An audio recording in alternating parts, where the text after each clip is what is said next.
Apuesto $1 millón a que no me ganas en ajedrez, dijo el millonario, riéndose del hombre sencillo, hasta que fue humillado. La plaza estaba llena de vida. Era domingo y el sol caía fuerte, pero la gente no parecía molesta. Había niños corriendo, vendedores de globos, familias sentadas en las bancas y música de fondo que salía de una bocina vieja colocada junto a un señor que vendía elotes. Justo al centro, donde siempre se ponían a jugar ajedrez, estaban Mateo y Don Teo, como todos los fines de semana, uno concentrado y rápido, el otro paciente y sabio. Jugaban en silencio, rodeados de curiosos que aplaudían cada buena jugada. La banca de cemento ya tenía marcas del tiempo, pero ellos ni lo notaban. Para Mateo, de 23 años, era la única forma de pensar en algo que no fuera el trabajo o la falta de dinero. Y para Don Teo, de más de 60, era su manera de sentirse útil, enseñando lo poco que sabía a alguien que sí ponía atención. A unos metros de ahí, entre el bullicio y el paso de la gente, se bajó de una camioneta negra una figura que llamaba la atención. Era Ramiro Delgado, traje azul marino, reloj que brillaba como si tuviera luz propia, lentes oscuros y una expresión de fastidio. Tenía 45 años y una fortuna construida en negocios que pocos entendían, pero que todos sabían que daban mucho dinero. Venía acompañado de 2 hombres más jóvenes, uno de ellos, Sergio, que cargaba una maleta negra como si fuera un objeto sagrado. Ramiro miró alrededor como quien no quiere estar ahí, hasta que su vista se detuvo en la banca donde jugaban Mateo y Don Teo. Frunció el ceño y cruzó los brazos. ¿Siguen jugando esto en lugares públicos?, dijo con tono burlón, mientras se acercaba. Mateo y Don Teo lo miraron de reojo. Algunos de los que estaban alrededor voltearon al escuchar la voz. Ramiro no esperó respuesta. Dio un paso más y se plantó frente a ellos. ¿Quién de ustedes es el bueno?, preguntó, quitándose los lentes. Su mirada era directa, de esas que buscan provocar. Don Teo iba a responder, pero Mateo lo interrumpió con un simple «yo». Ramiro sonrió. No era una sonrisa amable, más bien una de esas que huelen a soberbia. Se giró hacia la gente que comenzaba a reunirse a su alrededor. «¿Qué les parece si hacemos esto más interesante?», dijo fuerte, como si diera un anuncio importante. «Ofrezco $1 millón al que me gane en una partida». El silencio fue inmediato. Hasta el señor de los elotes dejó de servir. Una señora se persignó. Mateo levantó una ceja, dudando si había escuchado bien. ¿$1 millón?, repitió Don Teo, casi en un suspiro. Ramiro asintió y se giró hacia Sergio, que abrió la maleta negra. Dentro, fajos de billetes acomodados perfectamente. Era tanto dinero que parecía una escena de película. Algunos dieron un paso más para mirar de cerca. Otros sacaron sus celulares para grabar. Mateo no dijo nada de inmediato. Miró la maleta, luego a Ramiro, después al tablero. Algo en su cabeza le decía que aquello no era normal. Nadie regala esa cantidad de dinero nomás porque sí. ¿Y quién garantiza que esto no es puro cuento?, preguntó serio, sin titubear.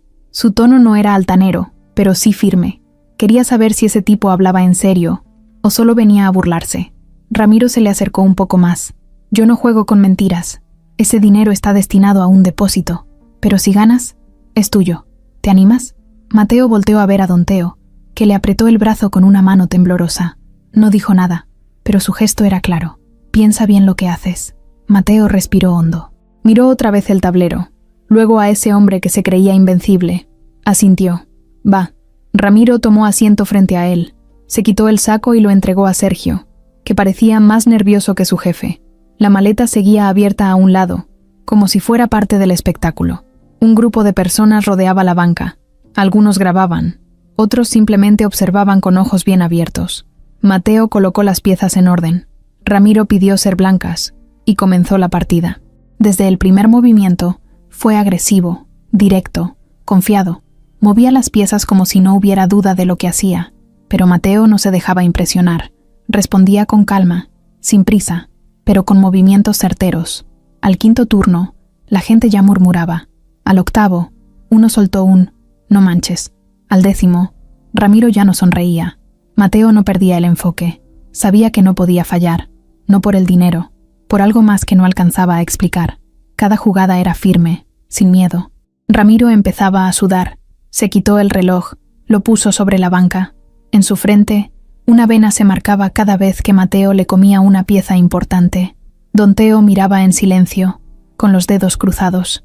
En menos de 10 minutos, la partida estaba resuelta. El jaque mate fue claro, sin trucos. Ramiro se quedó mirando el tablero como si no entendiera lo que acababa de pasar. Sergio apretó los labios. Uno de los curiosos aplaudió tímido, luego otro. En segundos, todo el círculo estalló en aplausos y gritos. ¡Le ganó! ¡Le ganó al rico!, gritó un niño. Ramiro se levantó sin mirar a Mateo. Tomó su saco, se puso los lentes y dijo en voz alta: «Ese millón no significa nada para alguien como yo». Sergio cerró la maleta y se la dio a Mateo, que la recibió con las manos temblorosas, no por el dinero, sino por lo que acababa de sentir, algo raro, como si hubiera ganado algo más importante que un premio. Ramiro se alejó sin decir nada más. La multitud se abrió a su paso. Algunos lo miraban con burla, otros con respeto. Él no miró a nadie. Mateo se quedó sentado, con la maleta entre las piernas. No sonreía. Don Teo le puso una mano en el hombro. La gente seguía hablando, grabando, comentando, pero para Mateo todo el ruido se desvanecía. Su mente volvía a una imagen guardada desde hace años, una foto vieja, un rostro parecido al del hombre que acababa de vencer. La maleta pesaba más de lo que Mateo imaginaba, no solo por el dinero, sino por todo lo que venía con él. Caminaba por las calles del centro con la cabeza baja y la mochila rota colgando de un solo hombro. Don Teo lo seguía en silencio. Ya era de noche, y el bullicio de la plaza había quedado atrás. La gente seguía caminando. Las luces de los puestos callejeros alumbraban apenas lo suficiente, y el olor a tacos al pastor se mezclaba con el humo de los escapes de los coches viejos. Mateo no hablaba. Tenía la mirada fija al frente, pero en su mente seguía viendo una y otra vez el rostro del hombre que acababa de vencer. Esa cara, esos ojos. Algo en él le dejaba un hueco raro en el pecho. No era orgullo, era otra cosa, algo que no entendía. Llegaron a la vecindad donde vivía. Era una construcción vieja, con paredes despintadas, puertas de madera apolillada y escaleras que crujían al subir. Pasaron frente al cuarto de doña Lupe, que estaba viendo una novela a todo volumen. Entraron al cuarto de Mateo, que apenas tenía lo justo: una cama individual, un buró con cajones rotos, un ventilador que apenas giraba y una repisa con libros de ajedrez usados. Don Teo cerró la puerta y se sentó en la orilla de la cama. Mateo tiró la mochila al piso, sacó la maleta negra y la puso sobre la cama con cuidado. La abrió lentamente. Ahí estaba, todo el dinero, fajos y fajos de billetes. Billetes que olían a banco, a poder, a otra vida. «No sé qué hacer con esto», dijo Mateo sin mirarlo. «Guardar la calma sería un buen comienzo», respondió don Teo, rascándose la cabeza. Mateo se quedó de pie, viendo el dinero como si fuera una bomba a punto de explotar. Cerró la maleta con fuerza, la metió debajo de la cama y se dejó caer en una silla. Agarró una foto vieja que tenía en un portarretratos de plástico. Era su mamá, Clara. Sonreía, con el cabello suelto, los ojos alegres. A su lado, él de niño, de unos 5 años, con la misma expresión seria que tenía ahora. «¿Crees que lo soñé, don Teo?», preguntó, sin despegar los ojos de la foto.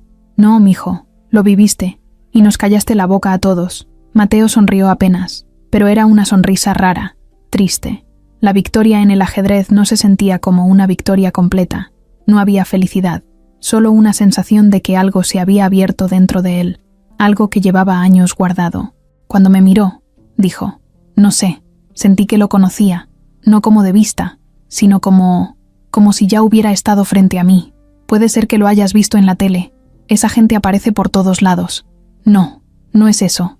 Es otra cosa, algo más personal, más cercano». Don Teo lo observó en silencio. Le costaba leer a Mateo cuando se ponía así. El muchacho no era de hablar mucho de sí mismo. Siempre había sido reservado. Desde que lo conocía, lo único que lo sacaba de su mundo era el ajedrez. «¿Y qué vas a hacer con ese millón?», preguntó, rompiendo el silencio. Mateo se encogió de hombros. «Ni idea. Nunca he tenido tanto dinero, ni siquiera 1000 pesos juntos». Don Teo soltó una risa corta. «Pues ya es hora de pensar como alguien que tiene, porque ahora sí van a empezar a lloverte amigos, ofertas, problemas». Mateo se levantó y fue hasta un pequeño ropero. Abrió el cajón de abajo y sacó una caja de madera. Ahí guardaba sus cosas más personales. Dentro, entre papeles, boletos viejos y una medalla rota, estaba una foto doblada. La desdobló con cuidado. Era una imagen borrosa, en blanco y negro, de su mamá embarazada. Detrás, escrito con tinta azul, un nombre apenas visible: Ramiro. ¿Este será él?, preguntó, mostrándosela a don Teo. El viejo tomó la foto, se puso los lentes y la observó de cerca. Asintió lento. Puede ser, pero no dice nada más. Mi mamá me decía que no lo conocí porque se fue antes de que yo naciera, que él era de otra clase, otro mundo. ¿Crees que era ese señor que jugó contigo? No lo sé, pero si lo es, ¿por qué apareció justo hoy? Don Teo no supo qué decir. El silencio volvió a llenar el cuarto, solo interrumpido por la televisión de la vecina que subía de volumen con cada escena dramática. Mateo guardó la foto otra vez, cerró la caja y la metió bajo el ropero. No quiero hacerme ideas, dijo al fin, pero esto no puede ser una simple coincidencia. ¿Y si sí lo es? Entonces ya está. Me gané 1 millón y punto. Don Teo se levantó con esfuerzo. Lo único que te digo, mijo, es que si ese hombre resulta ser lo que tú piensas, prepárate, porque esas verdades no vienen solas. Mateo asintió. Acompañó a don Teo hasta la puerta y lo despidió con un apretón de manos. Cuando volvió a quedarse solo, se acostó en la cama sin quitarse los tenis, cerró los ojos, pero no podía dormir. En su cabeza, la imagen de Ramiro aparecía una y otra vez, esa mirada, esa manera de moverse. El momento exacto en que perdió. Mateo sintió un nudo en la garganta. No era coraje, era una mezcla rara de tristeza, duda y algo parecido al vacío. Abajo, en el patio, unos niños jugaban con una pelota vieja. Reían, gritaban, peleaban. La vida seguía, pero para Mateo, algo había cambiado. Ya no era solo un muchacho con poco dinero y muchas preguntas. Ahora tenía $1 millón, una partida ganada y una sospecha que no lo dejaba en paz. A la medianoche, se levantó, sacó la maleta de debajo de la cama y la puso sobre la mesa. La abrió, tomó un fajo de billetes y lo dejó frente a él. Lo miró largo rato. Luego, sin pensarlo mucho, fue al buró y sacó un cuaderno. En la primera hoja, escribió con tinta negra: ¿qué voy a hacer con esto? Y se quedó viendo esas palabras, como si esperara que le contestaran solas. Ramiro Delgado llegó a su penthouse en Las Lomas apretando los dientes. Se quitó el saco antes de que la puerta se cerrara por completo y lo tiró sobre uno de los sillones sin mirar dónde caía. Caminó directo al bar que tenía junto al ventanal, sirvió un whisky sin hielo, lo tomó de un solo trago y golpeó el vaso vacío contra la barra de mármol. No estaba acostumbrado a perder, menos en público, mucho menos contra un muchacho que no tenía ni dónde caerse muerto. Y ese murmullo de la gente, los celulares grabando, los ojos viéndolo con esa mezcla de burla y sorpresa, eso lo traía loco. Sergio entró después, cerró la puerta con cuidado, sin decir nada. Venía serio, como siempre, pero ahora también nervioso. Se quitó la corbata, la metió en el bolsillo y se quedó de pie, esperando que Ramiro explotara. Pero él no decía nada. Caminaba de un lado al otro del departamento, que estaba impecable como de costumbre.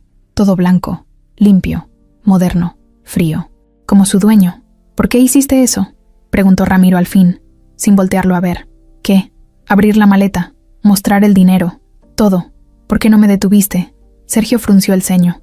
Porque me lo pediste. Ramiro soltó una risa seca, sin humor. Se pasó una mano por el rostro y luego se dejó caer en uno de los sillones. ¡Qué estupidez! ¡Qué maldita estupidez! Fue impulsivo, dijo Sergio. Pero la prensa no estaba ahí. Nadie lo va a publicar. Fue un momento, y ya. Un momento que no puedo sacar de la cabeza. Hubo un silencio largo. Ramiro se quedó mirando por la ventana. Desde ahí se veían las luces de la ciudad, lejanas, chiquitas. Allá abajo, la gente seguía con su vida, pero él no. Él estaba atrapado en esa partida de ajedrez, en ese instante exacto en que el muchacho le dijo «jaque mate». Y había algo más, algo que no lo dejaba tranquilo. Ese chavo, dijo Ramiro en voz baja, tenía algo en los ojos, algo que me pareció conocido.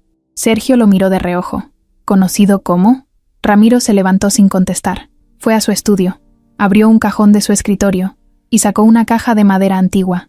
La puso sobre la mesa, la abrió con cuidado. Dentro había fotos viejas, recortes, cartas dobladas, cosas que no tocaba desde hace años. Comenzó a revolver todo hasta que encontró una foto específica. La sacó, la puso bajo la luz del escritorio. Era una imagen borrosa, tomada con cámara de rollo. Él tenía unos 22 años. Estaba abrazando a una muchacha morena, de sonrisa ancha y ojos vivos. Clara, su primer amor, su secreto más guardado. ¿Te acuerdas de Clara?, preguntó sin mirar a Sergio. ¿Clara, la del centro? Sí, la que vendía chocolates en el café, la que me cambió la vida y luego desapareció. Sergio dudó, pero luego asintió. ¿Qué tiene que ver con todo esto? Ramiro tomó otra foto. En ella, Clara estaba sola, con una pancita visible. Se la había dado un amigo en común tiempo después de que ella se fue. Nunca la había mostrado a nadie. Cuando la busqué ya no estaba. Nadie sabía nada. Y yo no insistí. ¿Te dijo que estaba embarazada? Ramiro asintió. Sus dedos temblaban apenas mientras sostenía la foto. Me lo dijo, pero yo estaba en otro mundo. La familia, la empresa, todo. Me rajé, le di la espalda, y al poco tiempo, desapareció. Sergio cruzó los brazos. No le gustaba esa dirección. Sentía que el pasado empezaba a meterse demasiado en el presente. ¿Estás diciendo que crees que el chavo del ajedrez puede ser tu hijo? Ramiro no respondió, pero su silencio lo decía todo. No puedes estar seguro solo por los ojos, añadió Sergio. No lo estoy, pero me sacudió. Me recordó algo que nunca cerré, y tengo que saber. Sergio caminó hasta la barra. Se sirvió un trago y bebió en silencio. Luego, giró la cabeza y lo miró con dureza. Si resulta que sí es tu hijo, ¿qué vas a hacer? No lo sé. ¿Vas a reconocerlo? ¿Darle tu apellido? ¿Parte de la empresa? No sé, gritó Ramiro golpeando la mesa. Sergio lo observó unos segundos más. Luego dejó el vaso sobre la barra y se fue al cuarto de huéspedes sin decir otra palabra. Ramiro se quedó solo. Volvió a sentarse frente a la foto. La miró como si fuera una herida abierta. Pensó en Clara, en sus palabras, en cómo lo miraba cuando hablaban del futuro. Y pensó también en cómo la dejó. Cómo decidió no buscarla más. Cómo se dijo a sí mismo que no tenía sentido seguir con eso. Pero ahora ese pasado respiraba otra vez. No con nostalgia, sino con fuerza. Con una presencia que lo empujaba a enfrentar algo que había enterrado por años. Tomó el celular. Buscó en sus contactos a un viejo conocido, un investigador privado. Necesito que encuentres a una mujer llamada Clara Ríos. Vivía en el centro hace 23 años, y si tuvo un hijo, quiero saber todo. Colgó sin esperar preguntas. Cerró la caja de madera, guardó las fotos, y apagó la luz del estudio. Pero no pudo dormir. Daba vueltas en la cama. Cada vez que cerraba los ojos, veía la cara de ese joven moviendo las piezas con seguridad, con una mirada que lo atravesaba. Y en el fondo, aunque no quería admitirlo, sentía una punzada en el pecho, no por la derrota, sino por la posibilidad de haber dejado atrás algo demasiado grande. Año 2003. El centro de la ciudad no era tan moderno como ahora. Las calles estaban llenas de puestos ambulantes, ruido de camiones viejos, música que salía de tiendas pequeñas y el grito constante de «llévelo, llévelo», mezclado con el olor a tortas y fritangas. Entre todo ese caos, Clara se movía como si nada, con una charola de madera colgada del cuello y llena de chocolates envueltos en papel metálico. Caminaba todos los días desde su casa en la colonia Guerrero hasta la zona universitaria donde había cafés con estudiantes, librerías y gente que sí podía pagarle algo sin regatear. Tenía 19 años, el cabello largo siempre recogido en una coleta y una manera de mirar que incomodaba a algunos. No era altanera, pero tampoco se dejaba. Si alguien la veía feo, ella veía peor. Si alguien le hablaba con groserías, se defendía con palabras que dejaban callado a cualquiera. Vendía para juntar dinero y ayudar a su mamá, que llevaba meses en cama con los pulmones dañados. No había papá. Nunca hubo. Desde los 13, Clara había aprendido a salir sola adelante. Ese día entró al café La Sombra, uno de los más tranquilos de la zona. Afuera hacía calor, pero adentro el aire acondicionado hacía temblar los vasos. Clara entró segura, como siempre, con su chocolates caseros, 2x10, llevan amor gratis, que repetía con sonrisa. La mayoría la ignoraba. Algunos le compraban, pero uno la miraba diferente, Ramiro. Él tenía 22, camisa blanca, lentes de pasta, el pelo bien peinado, hijo de empresarios, estudiaba administración porque eso era lo que se esperaba de él. En realidad no le gustaba, le aburría, pero era lo que había. Ese día estaba solo, leyendo un libro sobre finanzas. Cuando Clara se acercó, levantó la mirada y la vio por primera vez. Ella también lo notó. Hubo un cruce de ojos que ninguno entendió en ese momento. Él le compró chocolates, ella se sentó a descansar cerca de su mesa, y así empezó todo. Pasaron semanas en las que él la buscaba con la mirada cada vez que iba al café. Ella se hacía la distraída, pero sabía que él la veía. Un día él se animó a hablarle más. Le preguntó cómo hacía los chocolates, dónde vivía, qué le gustaba. Ella fue sincera. Le dijo que no tenía tiempo para tonterías, pero que si quería platicar, podía acompañarla en sus caminatas. Así fue como Ramiro dejó los cafés caros por las calles llenas de baches. Caminaban por mercados, por callejones, por plazas que él nunca había pisado. Clara le mostraba su mundo y él se dejaba llevar.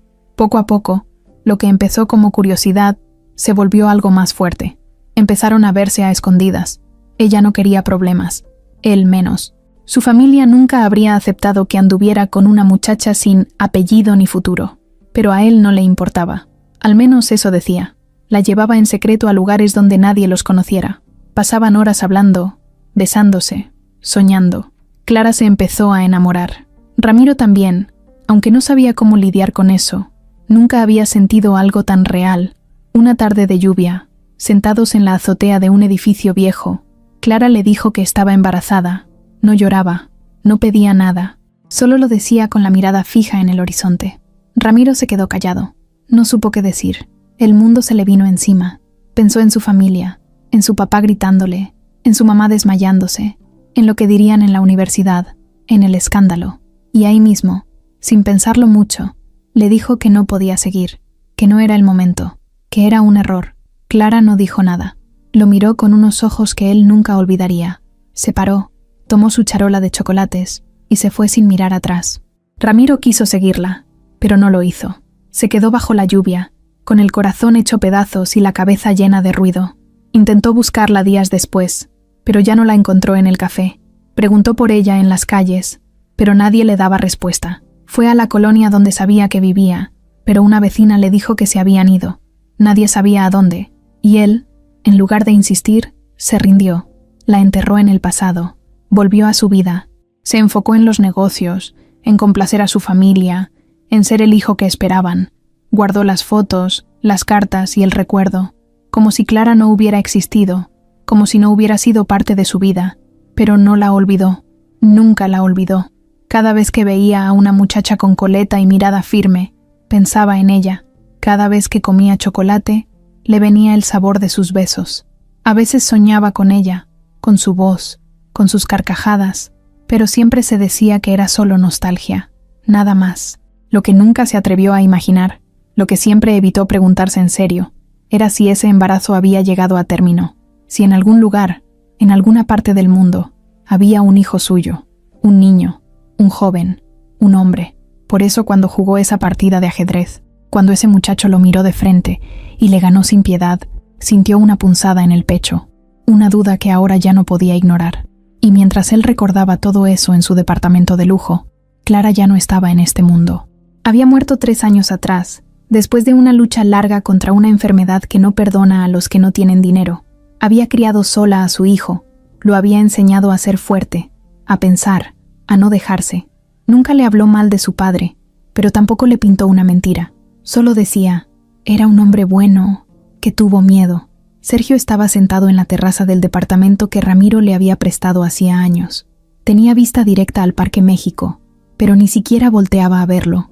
Tenía el celular en la mano, los codos sobre la mesa, la mente girando como licuadora. La cara del muchacho que había vencido a Ramiro no se le salía de la cabeza. No porque jugara bien, era otra cosa, algo más delicado, algo que, si no se manejaba con cuidado, podía terminar en un escándalo que arrastrara todo.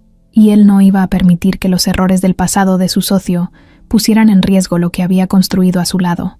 Marcó el número de Elvira sin pensarlo 2 veces. No usó aplicaciones ni mensajes. Llamada directa, como antes. Bueno, soy yo. Necesito un favor urgente. Sabes que los favores no existen, Sergio. Te voy a pagar bien. Entonces no es un favor, es trabajo. Sergio respiró hondo. Ya conocía ese tono. Elvira no era abogada de oficina. Era la clase de persona que se movía por las sombras. Resolvía problemas que no podían resolverse por la vía legal. Especialista en desaparecer documentos, manipular registros, limpiar pasados. Fría como un pedazo de hielo, pero efectiva. Habían trabajado juntos varias veces. Siempre quedaban bien. Se trata de un muchacho. Se llama Mateo. 23 años. Vive en una colonia del centro. Hoy venció a Ramiro en una partida de ajedrez en público. Pero creemos que puede ser más que un jugador callejero. ¿Qué tan más? Podría ser su hijo. Del otro lado del teléfono hubo un silencio incómodo. ¿Estás bromeando? Ojalá, pero no. Hay una posibilidad real. Y si eso se confirma, todo se puede ir al carajo. ¿Quieres que lo investigue? Todo. ¿Dónde vive? ¿Con quién? Si tiene papeles, escuela, amigos. ¿Qué sabe de su mamá? ¿Qué dice la gente? Y si encuentras algo que lo conecte con Ramiro, lo eliminas. Quiero que desaparezca cualquier pista. Va. ¿Cuánto me vas a pagar? El doble de la última vez. Mañana empiezo. Colgó. Sergio dejó el celular sobre la mesa y se quedó viendo el cielo. Las nubes se movían despacio, pero su mente iba a 1000 por hora. Si Ramiro decidía reconocer al muchacho, habría consecuencias. No solo personales, legales, empresariales. El apellido Delgado no era cualquier cosa. Había acciones, herencia, inversionistas, medios, una bomba. Y él no estaba dispuesto a que todo lo que había planeado durante años se deshiciera por una historia romántica de hace 2 décadas. Al día siguiente, Elvira ya estaba caminando por las calles de la colonia Guerrero. Jeans, blusa sencilla, mochila al hombro. Se hacía pasar por una asistente de una fundación de apoyo juvenil. Tenía una sonrisa creíble y una voz amable que usaba cuando quería sacar información sin levantar sospechas. Fue directo a la vecindad donde vivía Mateo. Preguntó por él con naturalidad. Se hizo amiga de una señora que barría la entrada. Le dijo que quería invitar al joven a un programa de becas. La señora habló como si lo conociera de toda la vida. Ay, Mateo es un buen muchacho, bien calladito, trabajador. Vive solo desde que murió su mamá. Clara, pobrecita, muy luchona ella. Siempre le decía a todo el mundo que su hijo era lo único bueno que le dejó ese hombre que la abandonó. ¿Nunca dijo quién era? No. Bueno, sí, pero no daba detalles. Solo que era un tipo con dinero, que la dejó cuando supo del embarazo. Nada nuevo. ¿Y sabes si guardaba fotos, cartas, algo? Uy, sí. Clara tenía una caja que escondía como si fuera oro. Ahí guardaba todo lo que le recordaba a él. Nunca dejaba que nadie la tocara. Mateo seguro la tiene. Elvira sonrió. Le dio las gracias. Dejó una tarjeta falsa con número de contacto y se fue. Más tarde volvió, pero esta vez de noche. Esperó a que se apagaran las luces de la vecindad. Entró sin hacer ruido. Se había disfrazado de indigente. Llevaba semanas preparándose para moverse sin que la notaran. Forzó la puerta del cuarto de Mateo en menos de 3 minutos. Todo estaba oscuro, pero tenía linterna pequeña. Buscó rápido. No podía cargar con muchas cosas, así que tomó solo lo importante. Una caja de madera escondida bajo el ropero, una foto con una firma detrás, una carta doblada y un cuaderno viejo. Salió igual de rápido y dejó todo como si nadie hubiera entrado. Al día siguiente, Sergio recibió el paquete. Lo abrió en su oficina, con las cortinas cerradas. Sacó la carta primero. La leyó sin moverse. Era de Clara, fechada el mismo año en que Mateo nació. Decía que no quería nada, que solo quería que Ramiro supiera que había nacido, que era sano, que se llamaba Mateo por decisión suya y que no esperaba que respondiera. Sergio arrugó el papel. Leyó la firma. Clara Ríos. Luego vio la foto. Un bebé de meses en brazos de una mujer joven. Detrás, con letra de Clara, decía: «Con cariño, tu hijo, aunque nunca lo conozcas». La foto estaba algo gastada, pero la imagen era clara. El niño tenía los mismos ojos que Ramiro. No había duda. Sergio se quedó viendo el techo por un momento. Luego sacó el celular y mandó un mensaje. «Ya tengo lo necesario. Lo mejor es que nunca lo sepa». No dijo más. No firmó. Solo apagó el celular y lo guardó en el cajón del escritorio.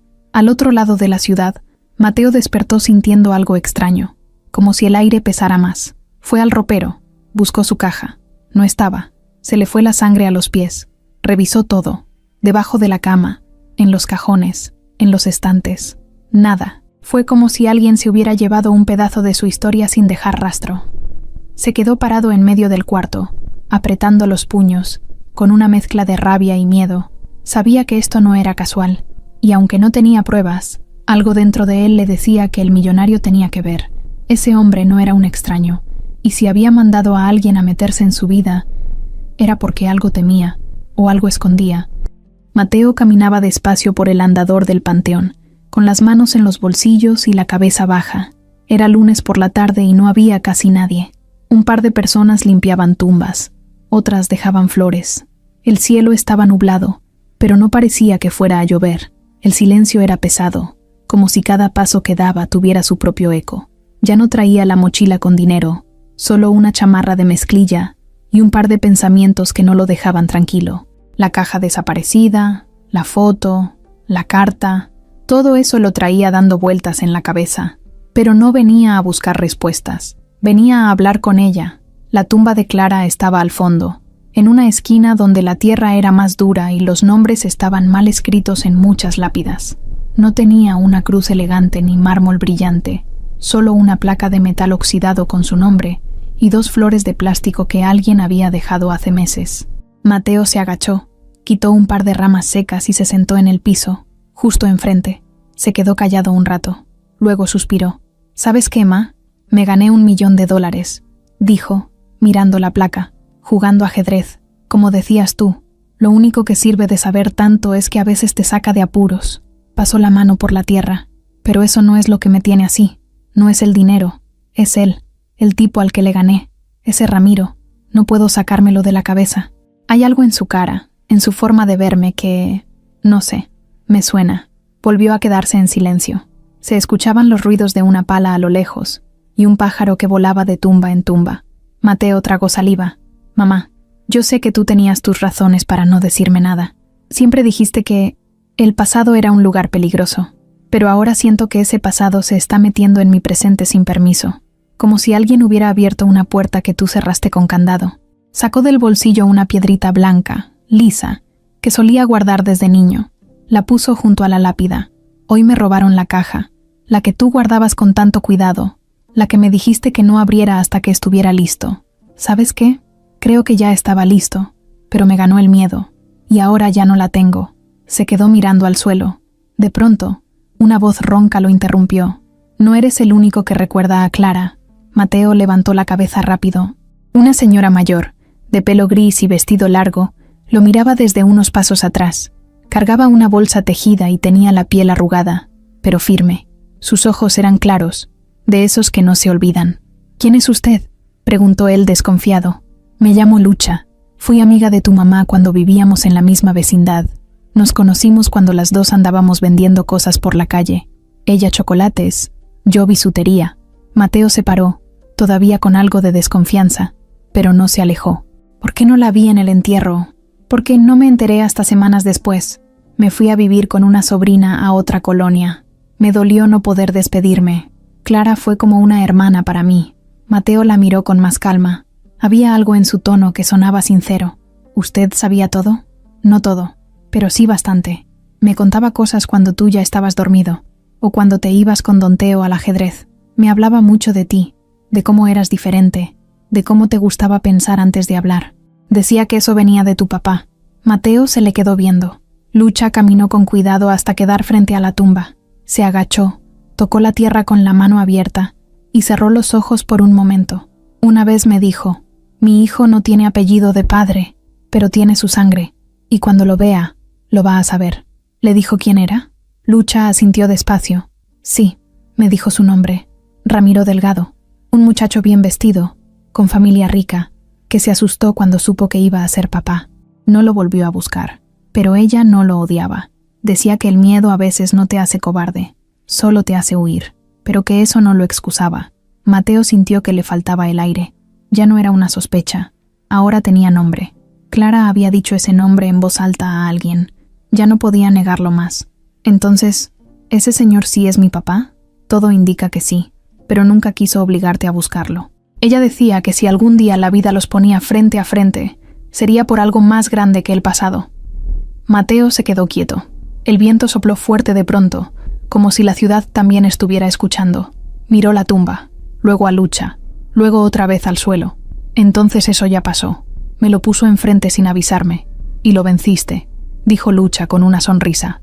«En su propio juego. A veces la vida acomoda las piezas sin que uno se dé cuenta. No sé qué hacer con esto». «Tampoco tienes que hacer algo ya. Nadie te obliga. Pero te mereces saber, y si él lo llega a saber también, que se enfrente a lo que dejó atrás». Mateo asintió, sin decir nada más.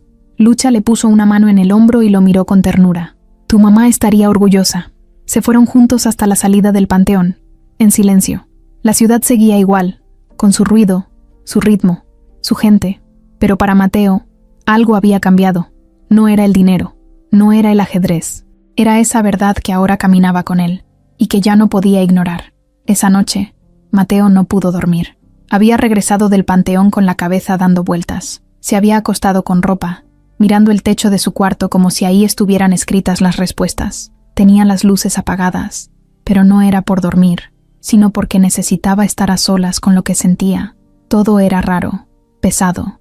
Lo que Lucha le había contado en el cementerio le había caído como un cubetazo de agua fría. No porque no lo sospechara, sino porque ya no podía decir que era solo una idea loca. Ahora tenía nombre, historia y hasta testigo.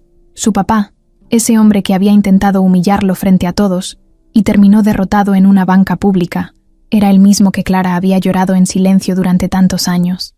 A las 2 de la madrugada se levantó, encendió la lámpara de buró y fue directo al cajón donde alguna vez había guardado la caja de su mamá. Vacío. Lo volvió a revisar, como si mágicamente fuera a aparecer. Nada. Se hincó frente al ropero, metió la mano hasta el fondo, por si algo se hubiera deslizado. Tocó madera, polvo, telarañas, ni rastro de la caja. Le dolía más haber perdido eso que el millón si alguien se lo hubiera robado. Era lo único que tenía de su madre que guardaba secretos que ahora necesitaba más que nunca. Se levantó frustrado, con ganas de gritar, pero se aguantó. Se talló la cara con fuerza. Luego se acordó de algo. Un día, años atrás, Clara estaba guardando cosas viejas en una bolsa. Mateo le preguntó qué hacía, y ella respondió que había cosas que ya no valía la pena tener a la vista, pero que no se podían tirar. Ese día, había metido varias cosas en el rincón más alto del closet, donde casi no cabía ni un cuaderno. Mateo se acercó ahora, movió una caja con cables, un paraguas roto y una bolsa de papeles viejos. Al fondo, entre el cartón y el polvo, encontró un sobre manila, doblado a la mitad. Estaba manchado por la humedad, pero no abierto. Lo bajó con cuidado y se sentó en el suelo. Lo abrió con las manos temblorosas. Había recortes, papeles sueltos, una nota escrita a mano. Pero lo que más le llamó la atención fue una hoja con un membrete. Delgado Construcciones, S.A.D.C.B. Era un papel de oficina, con un sello ya descolorido y un logo que apenas se notaba. Lo leyó. Era una hoja de confirmación de una reunión que nunca se concretó. A nombre de Ramiro Delgado. Mateo sintió que se le revolvía el estómago. Era la primera vez que veía ese nombre por escrito dentro de algo de su madre. No era una coincidencia. Clara lo había guardado todo ese tiempo, tal vez para que él lo encontrara en un momento como este. Junto al papel, venía una servilleta con un número de teléfono anotado y una dirección medio ilegible. Al reverso, una palabra escrita en letras mayúsculas. No ir. Mateo se quedó con la servilleta en la mano. Se imaginó a su madre escribiéndola, con prisa, con coraje o tal vez con miedo. ¿Por qué habría escrito eso? ¿Había tenido intención de ir a esa dirección? ¿O era una advertencia para sí misma? Cerró los ojos y respiró hondo. Luego se levantó, se puso la chamarra, metió los papeles en la mochila y salió del cuarto. Caminó sin rumbo por las calles de su colonia hasta que encontró una tienda con internet abierta toda la noche. Entró, rentó una computadora por media hora y buscó el nombre de la empresa, Delgado Construcciones. Lo primero que le salió fue una página moderna, llena de fotos de edificios gigantes, desarrollos de lujo y frases como «Construyendo el futuro de México». En una de las pestañas decía «Conócenos». Le dio clic. Ahí estaba, la foto de Ramiro Delgado, presidente y fundador, vestido de traje, sonriendo a medias, con el mismo rostro que lo había mirado desde el otro lado del tablero de ajedrez. Era él, no había duda. Mateo sintió que se le tensaban los hombros. Bajó la vista. Ahí estaban los datos. Dirección corporativa, correo, redes sociales. Luego fue a buscar noticias. Había entrevistas, reportajes, columnas de negocios. Ramiro aparecía como uno de los empresarios más exitosos del país. Había recibido premios, daba conferencias. Era invitado a foros internacionales. Todo eso mientras él y su mamá comían sopa instantánea o pedían fiado en la tienda. ¡Qué ironía! Volvió a mirar la servilleta. El número estaba incompleto, la dirección casi ilegible, pero el nombre en el papel de la empresa era suficiente. Cerró la sesión, salió de la tienda y volvió a casa con paso firme. Ya no tenía miedo, Ahora tenía una meta clara, tenía un nombre, una cara, una historia que encajaba. Y aunque no sabía todavía qué iba a hacer con todo eso, al menos ya no estaba caminando en la oscuridad. Entró a su cuarto, sacó todo lo que había encontrado y lo puso sobre la mesa. Luego agarró una libreta vieja y anotó en la primera hoja: mi madre tenía razón. Abajo escribió la fecha, y después en letras grandes: plan para enfrentar la verdad. Se quedó viendo esas palabras como si fueran una promesa. No era venganza, no era coraje, era una necesidad que crecía por dentro. Saber, entender, preguntar, y que alguien, por una vez en su vida, le dijera la verdad a la cara. Mateo se despertó temprano, no porque hubiera dormido bien, sino porque apenas cerró los ojos sintió que el cuerpo le pedía moverse. Desayunó un pan duro con café frío y se puso la misma chamarra de mezclilla del día anterior. Revisó su mochila para asegurarse de que llevaba todo lo necesario: el papel con el membrete de la empresa, la servilleta con la dirección borrosa y el cuaderno donde había escrito lo que sabía hasta ahora. Se miró en el espejo antes de salir. Tenía ojeras, el cabello hecho un desastre, pero los ojos fijos, como si por fin supiera a dónde iba. La torre donde estaba la empresa Delgado estaba en Polanco, alta, de esas que parecen más un monumento que un lugar de trabajo. Vidrios espejados, seguridad privada, recepción con pantallas gigantes. Mateo se bajó de la combi unas cuadras antes y caminó lo demás. Al llegar a la entrada, lo detuvo un guardia. ¿A quién vienes a ver? Mateo no dudó. Al señor Ramiro Delgado. El guardia se rió bajito. ¿Tienes cita? No. Entonces no se puede. Mateo respiró hondo. Metió la mano en la mochila y sacó el papel con el logo de la empresa. Se lo mostró al guardia como si fuera un documento importante. Me mandaron esto. Tengo que entregar algo en persona. Me dijeron que lo esperara en el lobby. El guardia lo miró, dudando. Tomó el papel, lo leyó, lo giró como si esperara ver algo más. Luego miró a Mateo otra vez. Era joven, flaco, con cara de no tener nada que perder. Finalmente, marcó por radio. Tengo a un chavo aquí que dice venir por asunto directo con el ingeniero Delgado. ¿Sabes algo? Hubo un silencio. Después una respuesta que Mateo no alcanzó a oír. El guardia colgó y le hizo una seña. Pasa, pero no causes problemas. Mateo entró. El aire acondicionado lo golpeó en la cara. Caminó hasta la recepción, donde una mujer de traje lo miró de arriba abajo con desconfianza. Él no dijo nada. Se sentó en una de las sillas de espera y cruzó los brazos. Lo observaban, lo sabían, pero nadie lo sacó. Pasaron 15 minutos, luego 20, 1 hora. Nadie lo llamaba. Se paró, fue al baño, se lavó la cara, volvió a sentarse. Mientras esperaba, miraba las fotos en las paredes. Eran imágenes de construcciones gigantes, inauguraciones, premios. Y en muchas de ellas, Ramiro, el mismo rostro que había tenido frente a él en la plaza. Pero aquí se veía distinto, más seguro, más arrogante. A las 11:15, un grupo de ejecutivos salió de uno de los elevadores. Traían carpetas, laptops, teléfonos. Y en medio de todos ellos, él, Ramiro Delgado. Traje gris, corbata oscura, expresión seria. Iba hablando con alguien, sin mirar a los lados. Mateo lo reconoció al instante. Se le detuvo el corazón por un segundo. Era como ver un fantasma, pero uno que estaba vivo. Ramiro pasó frente a él sin notar nada. Mateo se levantó y dio 2 pasos hacia el pasillo, pero antes de que pudiera decir algo, alguien se le plantó enfrente. ¿Se te perdió algo?, dijo una voz seca. Era Sergio. Lo miraba con ojos fríos, como si ya supiera quién era. Vengo a hablar con él, respondió Mateo, señalando hacia donde Ramiro ya se alejaba. ¿Y tú quién eres? Dígaselo usted. Seguro sabe más de mí que yo mismo. Sergio lo agarró del brazo con fuerza, pero sin hacer escándalo. Vete, y hazlo ahora. Si no quieres meterte en problemas, desaparece. No eres bienvenido aquí. Mateo se soltó.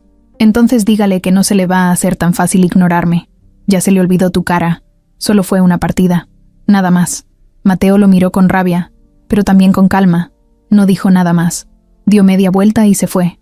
Al salir, el guardia de la entrada le lanzó una mirada incómoda, como si supiera que algo raro había pasado. Mateo no se detuvo. Caminó por la calle sin rumbo fijo, con las manos en los bolsillos y el pecho apretado. Lo habían echado. Lo habían tratado como basura, como alguien que no tenía derecho ni a preguntar. Pero en lugar de hundirse, sintió que algo dentro de él se encendía.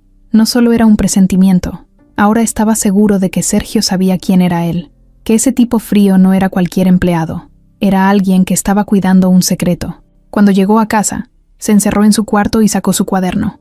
Escribió una nueva frase al inicio: ya no es duda, es guerra.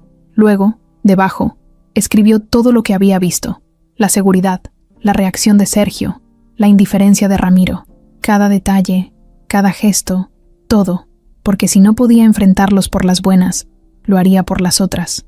Pero ya no iba a quedarse callado.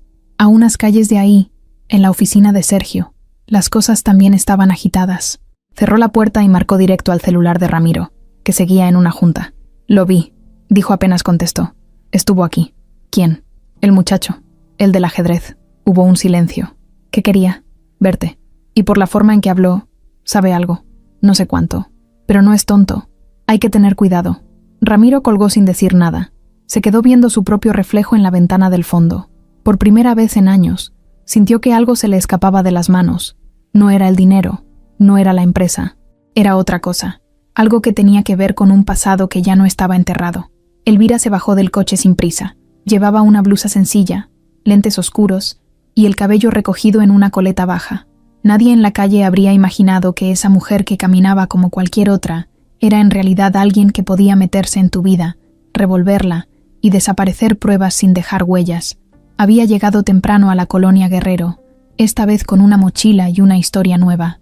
Iba a hacerse pasar por una asistente social que trabajaba con jóvenes en situación vulnerable.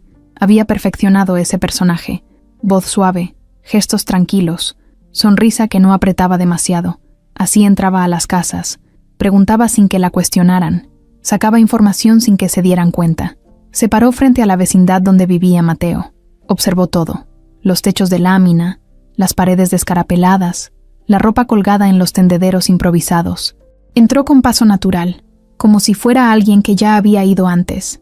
Saludó a una señora mayor que barría el pasillo y que de inmediato soltó la lengua. ¿Busca a alguien joven? Sí. Buenas tardes. ¿Usted conoce a Mateo Ríos? Claro, el muchacho del ajedrez. Fíjese que hace poco ganó una partida y se llevó $1 millón. Así nomás. Todos nos quedamos con el ojo cuadrado. ¡Guau! ¡Qué impresionante! ¿Y su familia? La mamá falleció hace unos años. Era muy buena gente. Se llamaba Clara. Una señora muy luchona, siempre al pendiente de su hijo. Pero él se quedó solo desde que ella partió. ¿Y no tiene papá? Nunca lo conoció. Dicen que era alguien con dinero, pero que la dejó cuando supo que estaba embarazada. Clara nunca hablaba mucho del tema, pero cuando lo hacía, se le quebraba la voz. ¿Y dejó cosas? ¿Recuerdos? Sí, guardaba una caja como si fuera su tesoro. Pero hace poquito, Mateo se dio cuenta de que se la robaron. Llegó todo alterado ese día. Elvira disimuló una sonrisa. Sabía que lo que había hecho con la caja había funcionado, pero necesitaba más. Si Mateo tenía otra copia de alguna prueba, o si alguien más sabía detalles, eso también debía desaparecer. Le agradeció a la señora, le dejó una hoja falsa con datos de contacto y siguió caminando por el patio. Don Teo la vio desde su puerta. Tenía el ceño fruncido y los ojos bien abiertos. No confiaba en la gente que llegaba preguntando demasiado. Pero Elvira se le acercó como si lo conociera. ¿Usted es el maestro de ajedrez? ¿Y usted quién es? Trabajo con un programa de apoyo para jóvenes talentosos. Me hablaron de Mateo y quise saber un poco más de su historia. Don Teo no bajó la guardia. Mateo no necesita apoyo. Lo que necesita es que lo dejen en paz. No quiero molestarlo. Solo entender cómo llegó a ese nivel. Me impresiona que haya vencido a alguien como Ramiro Delgado. ¿Y usted por qué sabe tanto? Es que ha sido una noticia muy comentada, ¿no cree? Don Teo no respondió. Elvira entendió que no iba a sacar más de ahí, así que dio media vuelta y se fue. Pero en su mente ya iba haciendo cálculos. El lugar, la historia, los vecinos, todo encajaba. Sabía que Mateo no iba a parar hasta llegar al fondo, y si lo hacía, iba a exigir lo que creía que le correspondía. Y eso era un problema. Esa misma noche, Elvira se metió a un cibercafé de otra colonia. Desde ahí, entró a los sistemas públicos de registro. Sabía moverse sin dejar rastro. Buscó actas de nacimiento, nombres relacionados con Clara Ríos, cualquier documento que confirmara la paternidad de Mateo. No encontró nada que hablara directamente de Ramiro, pero sí descubrió que en el registro del hospital donde había nacido Mateo no aparecía nombre del padre. Eso le daba margen. Si no estaba asentado oficialmente, era más fácil borrar cualquier vínculo. Luego fue al edificio donde Clara había trabajado un tiempo, según lo que había escuchado en la vecindad. Dijo que buscaba información para un trámite de pensión. Le creyeron. Revisó archivos viejos. Encontró uno a nombre de Clara.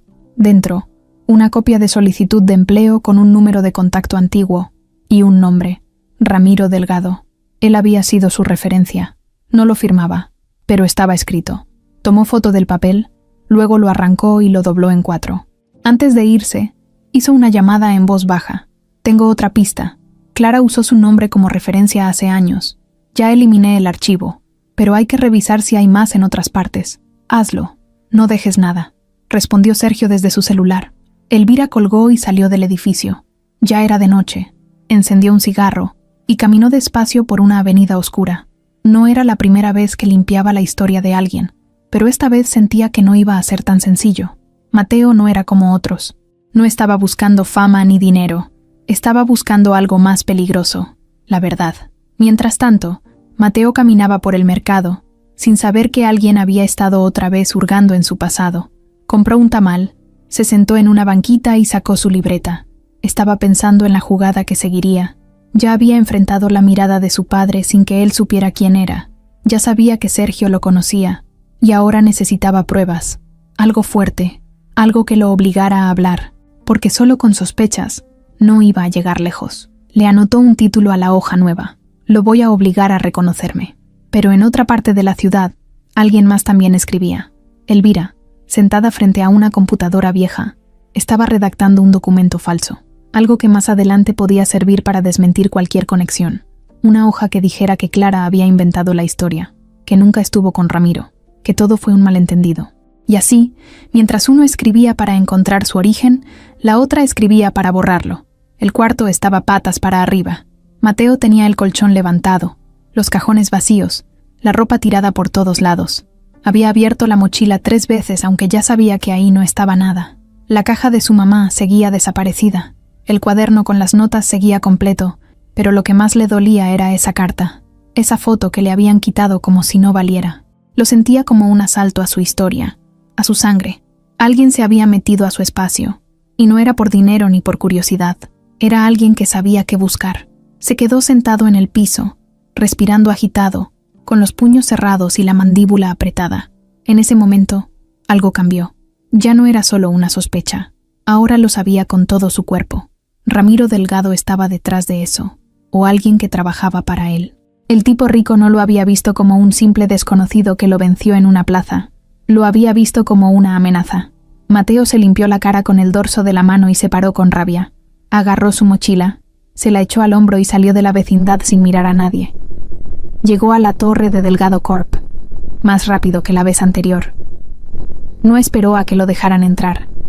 Esta vez entró decidido, directo, como si tuviera una cita con el dueño del lugar. El guardia de la recepción lo reconoció al instante y se paró frente a él. No puedes pasar, joven. Hazle saber que estoy aquí. No me voy hasta que me escuche. Ya te dije que... Mateo dio un paso más. El guardia puso la mano en el pecho de Mateo para detenerlo, pero no lo empujó. Mateo lo miró directo a los ojos. Nada más haz una llamada. Dile que el del ajedrez está aquí, que quiero respuestas. Y si no me las da, voy a hablar con todos los medios que tenga que hablar. La gente que estaba en la recepción comenzó a mirar. Algunos trabajadores, una señora que firmaba unos papeles, incluso una joven con uniforme de limpieza. El guardia, incómodo, levantó su radio. Tengo otra vez al joven. Dice que no se va. Pasaron unos segundos. Luego lo miró de reojo. No se mueva. Van a bajar. Mateo cruzó los brazos. Tenía el corazón acelerado, pero no lo dejaba ver. Sabía que era un momento delicado. Y justo entonces apareció él, Sergio.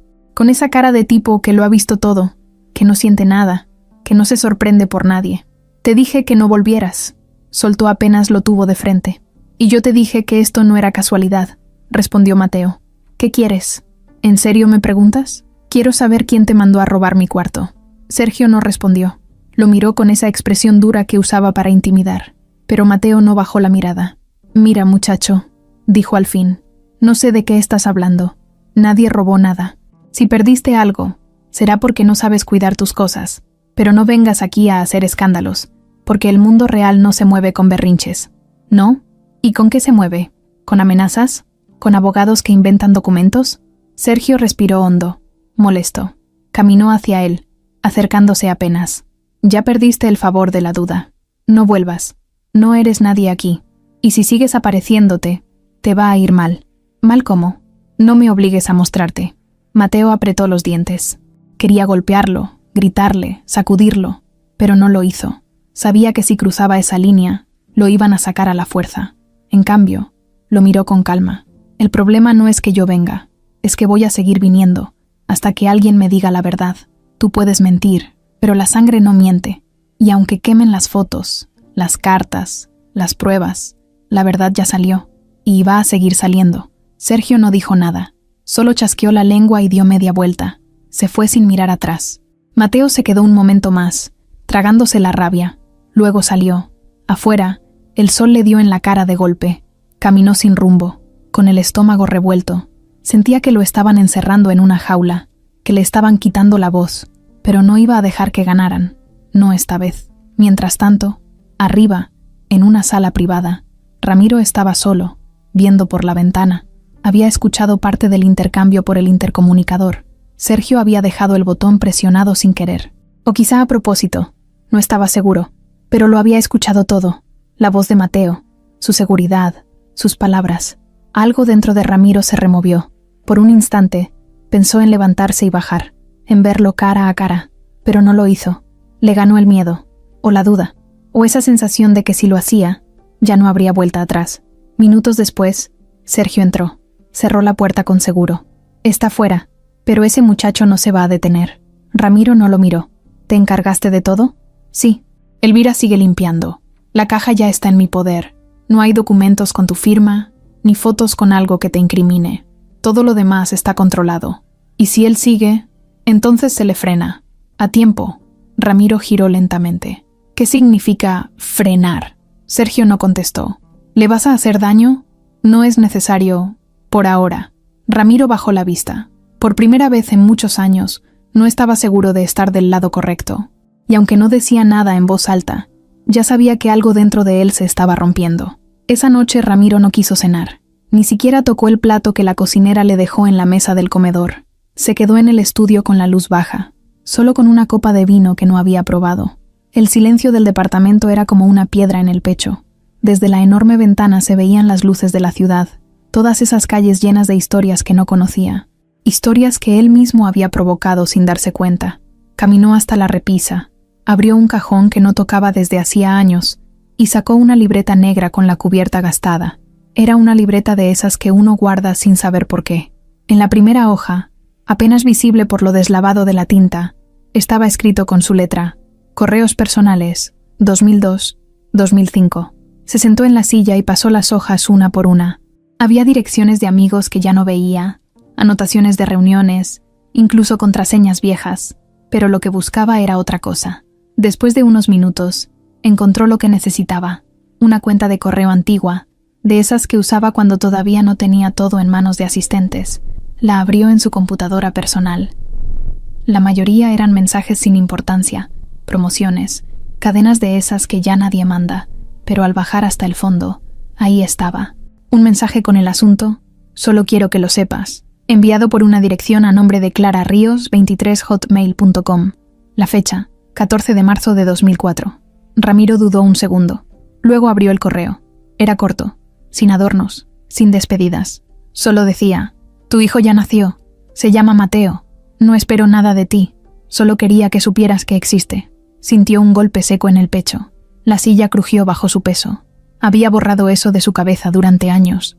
Se había convencido de que Clara lo había inventado, de que ella había desaparecido para hacerlo sentir culpable. Pero ahí estaba. El correo lo decía claro, sin reclamos, sin rencor, solo información. Una verdad sencilla que él decidió ignorar. Cerró la laptop con rabia. Se frotó la cara y apoyó los codos sobre la mesa. El nombre le pesaba ahora como nunca. Mateo, su hijo. Ese joven que lo había humillado en público, que lo miró sin miedo, que lo enfrentó 2 veces con palabras más filosas que un cuchillo. El celular vibró sobre el escritorio. Era Sergio. No contestó. Lo apagó sin ver el mensaje.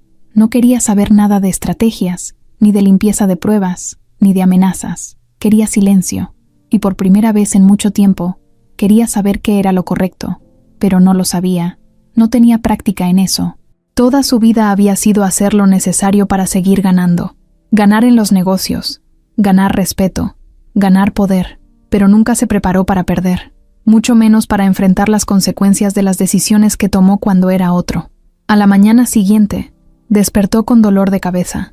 Había dormido en el sillón, con la misma ropa del día anterior. Se sirvió un café amargo y fue directo a su oficina sin hablar con nadie. No saludó al chofer, no miró a la recepcionista. Subió a su piso y cerró la puerta de inmediato. Abrió su laptop y volvió a leer el correo. 1, 2, 3 veces. Después lo imprimió, guardó la hoja en un folder y la metió en su maletín. Ese mismo día tenía una reunión importante con inversionistas extranjeros. Iba a presentar un nuevo proyecto de desarrollo en Cancún. Sergio entró a la sala con sus papeles impecables y esa seguridad que siempre cargaba como escudo. Pero cuando vio a Ramiro, notó algo raro. Se le notaba en la mirada, en la forma en que sostenía el vaso de agua, en el silencio incómodo que dejó antes de comenzar a hablar. ¿Estás bien?, le preguntó bajito, solo para él. No. Sergio frunció el ceño, pero Ramiro ya estaba dándole la espalda para recibir a los invitados. Durante la presentación, habló con normalidad. Nadie habría notado nada extraño, pero en su mente, el nombre Mateo retumbaba como un eco que no se iba.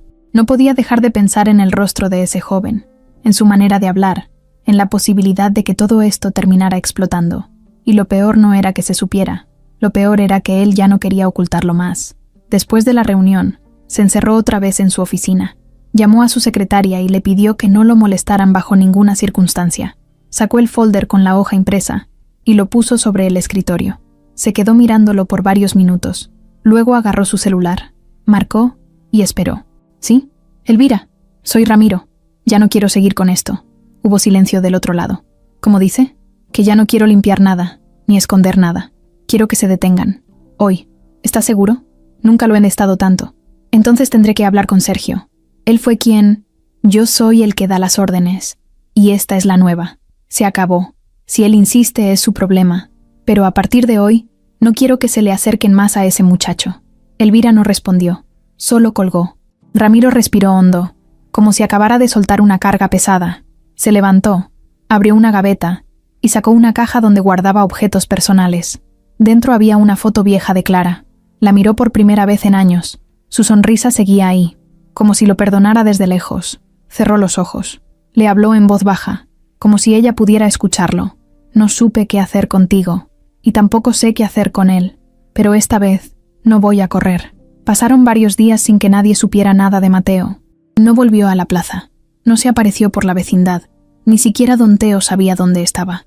Algunos vecinos comenzaron a murmurar que tal vez se había ido del país con el dinero. Otros pensaban que se lo habían llevado los del gobierno por haberle ganado a un rico. Don Teo no decía nada, pero por dentro lo carcomía la preocupación. Él sabía que Mateo no era de los que huían. No así. Sabía también que algo lo había empujado al límite. Y si no daba señales de vida, era porque estaba metido en algo grande, demasiado grande. Lo que nadie sabía era que Mateo estaba escondido en casa de Lucha, la amiga de su mamá. Ella vivía en la colonia Doctores, en un departamento chiquito y desordenado, lleno de plantas, cuadros mal colgados y una televisión vieja que solo agarraba 2 canales. Ahí, en ese espacio donde Clara había ido muchas veces a llorar o a reírse sin culpa, Mateo se había refugiado. No era miedo. Era estrategia. Quería desaparecer unos días para poder pensar con claridad, sin miradas encima, sin ruido de fondo. Solo necesitaba tiempo. Lucha le preparaba café de olla y lo dejaba trabajar en silencio. Él pasaba horas frente a la mesa, con el cuaderno abierto, escribiendo todo lo que recordaba, lo que había descubierto, lo que le habían robado. Cada línea escrita era como juntar las piezas de un rompecabezas. Ya no le importaba tanto el escándalo. Lo que quería era entender por qué lo habían dejado solo, por qué su padre, al saber de él, no había dado la cara. ¿Y quién era ese Sergio? Ese hombre que parecía estar detrás de todo. Una tarde, mientras Lucha regaba las plantas del pasillo, Mateo sacó una hoja y escribió un título al centro: Posibles aliados. Debajo, escribió 2 nombres: Don Teo y Lucha. Luego pensó en alguien más. Un chavo del barrio al que todos conocían como el Gordo. No era gordo, pero el apodo se le había quedado desde niño. Lo que sí es que sabía moverse en internet como pez en el agua. Había aprendido solo, pirateando películas y arreglando celulares. Mateo lo conocía desde la secundaria, y aunque nunca fueron amigos cercanos, sabía que podía confiar en él. Al día siguiente lo contactó por mensaje. Le puso solo: «Necesito un favor. Es delicado». El Gordo le respondió en menos de un minuto. ¿Cuándo y dónde? Se vieron esa misma noche en un parque medio vacío. Mateo llegó con capucha. El Gordo con una mochila que sonaba como si llevara fierros. «¿Qué onda?», saludó el Gordo con su risa típica. «Pensé que te habías hecho millonario y te habías olvidado de nosotros». «Me hice millonario, pero no por tanto tiempo». «¿Qué pasó?». Mateo le explicó todo. Desde el juego de ajedrez hasta el robo de la caja, pasando por la visita a la oficina, la amenaza de Sergio y el correo que su mamá alguna vez mandó. El Gordo no dijo nada al principio. Solo escuchaba y abría más los ojos conforme avanzaba la historia. «¿Y entonces qué quieres que haga?». «Necesito saber todo lo que puedas encontrar de Sergio. ¿Quién es? ¿De dónde viene? ¿Qué hace? También si tiene cosas sucias, demandas, tranzas, lo que sea. Quiero saber si se le puede romper la imagen». El Gordo se rascó la cabeza. «Van a estar cabrón. Ese tipo no es cualquiera. No te estoy pidiendo que lo tumbes, solo que lo expongas, que lo pongas nervioso. ¿Y si me meto en pedos? No quiero que hagas nada ilegal.